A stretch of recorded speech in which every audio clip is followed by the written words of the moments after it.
Assalamualaikum warahmatullahi wabarakatuh dan salam sejahtera. Hari ini saya akan membentangkan ringkasan bab 9 dan bab 10 yang telah kita bincangkan dan telah kita pelajari pada minggu ketiga ataupun bulan lepas lah. Bagi bab 9 pula, saya akan membentangkan mengenai tajuk pembangunan kejaya.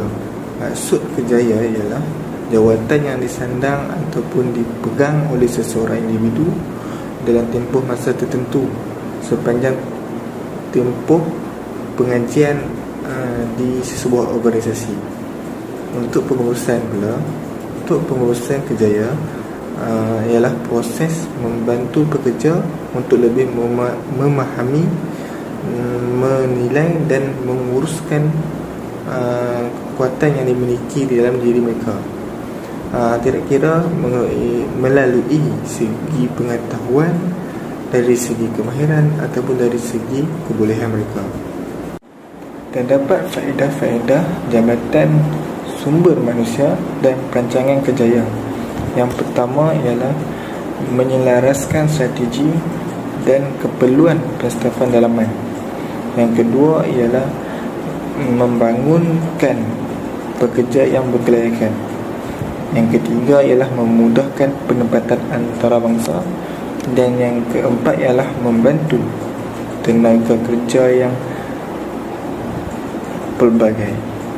Yang kelima ialah mengurangkan kadar lantik henti. Yang keenam ialah mencukil potensi pekerja. Yang ketujuh ialah meningkatkan perkembangan diri. Yang ke-8 memberikan peluang yang sama adil kepada semua pekerja. Dan yang terakhir sekali ialah memenuhi keperluan pekerja. Untuk konsep pembangunan kejaya ialah jawatan yang pernah dipegang ataupun disandang oleh seseorang individu. Bagi laluan kejaya pula ialah susunan pekerjaan mengikut turutan yang membentuk kejaya seseorang. Bagi matlamat kejaya ialah kejaya yang ingin dicapai oleh seseorang individu. Matlamat ini merupakan ukuran bagi seseorang individu di dalam hidupnya agar terus berusaha hingga mencapai kejayaan. Perancangan kejaya ialah satu proses di mana seseorang individu memilih kejayanya dan laluan yang harus dilalui oleh dirinya agar mencapai matlamat. Pembangunan kejaya pula ialah tindakan seseorang individu untuk meningkatkan pencapaian dirinya supaya memenuhi syarat ataupun boleh mencapai matlamat. Terdapat beberapa tahap kejaya di dalam sesebuah organisasi. Okey, bagi tahap yang pertama, ia disebut sebagai fasa perantisan ataupun dikenali sebagai fasa pengukuhan. Antara tempoh fasa pengukuhan ialah sejak hari pertama dia mula bekerja hingga 5 tahun yang akan datang. Itu ialah fasa pengukuhan. Dia lebih memfokuskan kepada aspek keselamatan dan jaminan pekerjaan.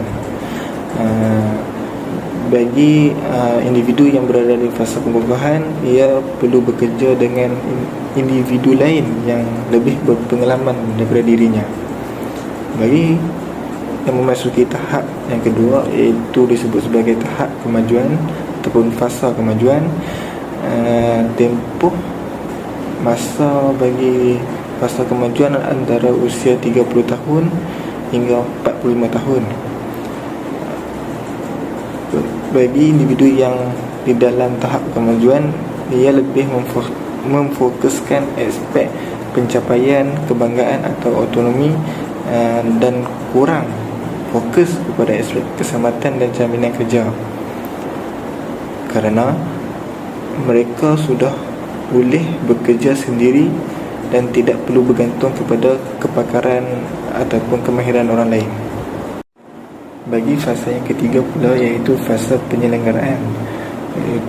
Individu yang berada di fasa ini mereka lebih cenderung untuk menstabilkan pencapaian mereka sendiri, dan keperluan fisiologi dan kewangan mereka lebih stabil.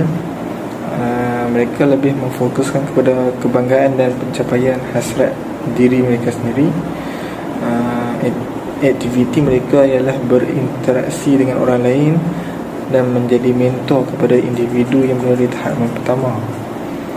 Bagi tahap yang keempat, iaitu tahap yang terakhir, ialah fasa pemikiran strategik yang dikenali sebagai fasa pensaraan.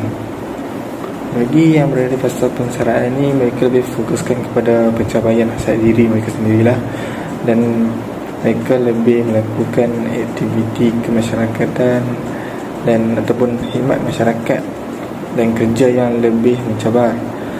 Dan mereka juga sudah mempunyai aspek kepemimpinan dalam diri mereka sendiri. Terdapat 4 peranan sumber manusia di dalam program pembangunan kejayaan, iaitu yang pertama ialah memadankan keperluan individu dengan organisasi, dan yang kedua ialah mengenal pasti keperluan pekerja, yang ketiga ialah menggalakkan pembangunan kejayaan, dan yang terakhir ialah mengukur keupayaan pekerja. Terdapat beberapa pilihan kerjaya dan personaliti bagi pekerja, iaitu yang pertama realistik, yang kedua selidik, yang ketiga ialah bakat seni, yang keempat sosial, yang kelima ialah memperlihatkan seni atau melihatkan daya usaha mereka, dan yang terakhir ialah konvensional. Terdapat 3 fasa di dalam proses pembangunan kejayaan, iaitu yang pertama ialah fasa penilaian, yang kedua ialah fasa haluan, yang ketiga ialah fasa pembangunan. Terdapat isu dan cabaran pembangunan kejayaan. Yang pertama ialah pembangunan kejayaan bagi wanita, dan yang kedua ialah pasangan dewi kejayaan, dan yang ketiga ialah pengecilan saiz kerja ataupun kehilangan pekerjaan bagi seseorang individu ialah cabaran bagi individu itu untuk mencapai matlamat. Okey, kita sambung ke bab 10. Untuk bab 10, kita akan bincangkan mengenai penilaian prestasi. Kita harus memahami dulu apa itu konsep penilaian prestasi. Dalam konsep ini, kita akan menjumpai peranan penilaian prestasi dan proses penilaian prestasi. Peranan ada 2, iaitu peranan penilaian prestasi dalam pentadbiran dan peranan penilaian prestasi dalam pembangunan. Untuk proses pula ada 4, iaitu analisis pekerjaan, piawaian pekerjaan, penilaian prestasi, dan menyemak semula prestasi. Untuk orang yang boleh membuat penilaian adalah orang yang tertentu, iaitu seperti penyelia, pekerja, rakan sekerja, penilai luar, penilai kendiri, ataupun penilai pelbagai sumber untuk menilai prestasi seseorang di dalam sebuah organisasi. Di dalam penilaian prestasi juga terdapat beberapa yang selalu organisasi buat, beberapa kesilapan seperti kesan halu, stereotip, atribusi, kesan kebelakangan, ralat murah hati ataupun ketegasan, dan kecenderungan memusat. Untuk jenis-jenis kaedah penilaian prestasi ada beberapa jenis, iaitu seperti kaedah yang strategik, bersifat pembangunan, boleh menilai, dan dari jenis ekonomi, bebas dari sebarang kesalahan, bersifat antara perorangan, praktikal, dan penerimaan pengguna. bagi kaedah penilaian prestasi yang berasaskan gelagat. Yang pertama seperti senarai sebakan, yang kedua senarai sebakan wajaran, yang ketiga skala perkadaran grafik, yang keempat skala perayawan campuran, yang kelima seperti pilihan paksaan, yang keenam adalah kejadian penting, dan yang terakhir sekali ialah skala perkadaran berasaskan gelagat. Bagi sistem perbandingan personal, kita boleh membuat pemeringkatan ataupun ranking setiap